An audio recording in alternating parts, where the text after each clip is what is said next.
Another day, another massive protest by the NSAS marchers who are back at the House of Assembly Drive in Alausa area of Lagos to resume their agitations.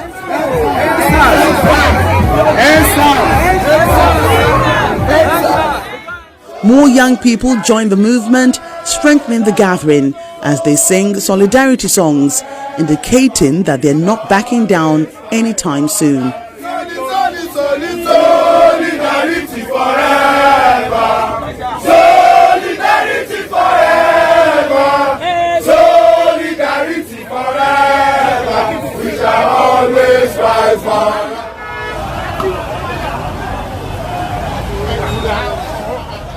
But the protesters suffered a temporary setback as armed thugs move into the area, forcing them away.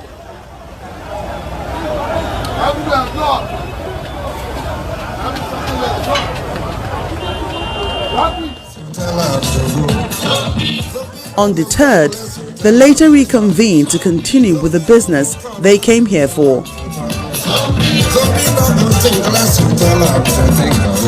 Sponsored talks from the government to disrupt this protest so that they can bring in the soldiers and say they are trying to quell the uprising. But I tell you, Nigerian people, this is not a joke. We are going to take our country back. This is not going to stop us. Meanwhile, the action continues at the Lekki Tollgate area, also in Lagos State, which remains barricaded by the anti-SARS protesters for a fourth day. Already, business activities in the area appear to be coming to a halt as those who work in various organizations are said to be unable to make their way to work. If you're not doing the business they're doing right now, you're not doing any business right now on the island. In the southeast, hundreds of youths protest in Awka, the Anambra State capital, marching to the government house and blocking the expressway with tires, demanding for the prosecution of a former SARS commander over alleged killing of several youths and extortion of residents. At the government house, the secretary to the state government commends their peaceful conduct. This demonstration has been very peaceful.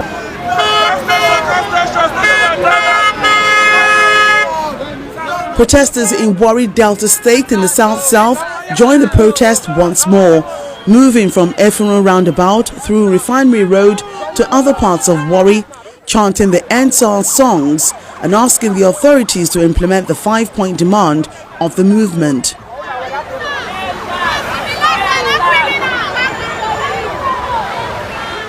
We're asking for a reform generally. Release all the protesters that have been arrested. Bring the culprits to book. Everyone that killed somebody should be brought to book. Meanwhile, in Kogi State, north central Nigeria, a peaceful anti-SARS protest is taken to the state capital in Lokoja, where protesters appeal to Governor Yahaya Bello to stop police brutality.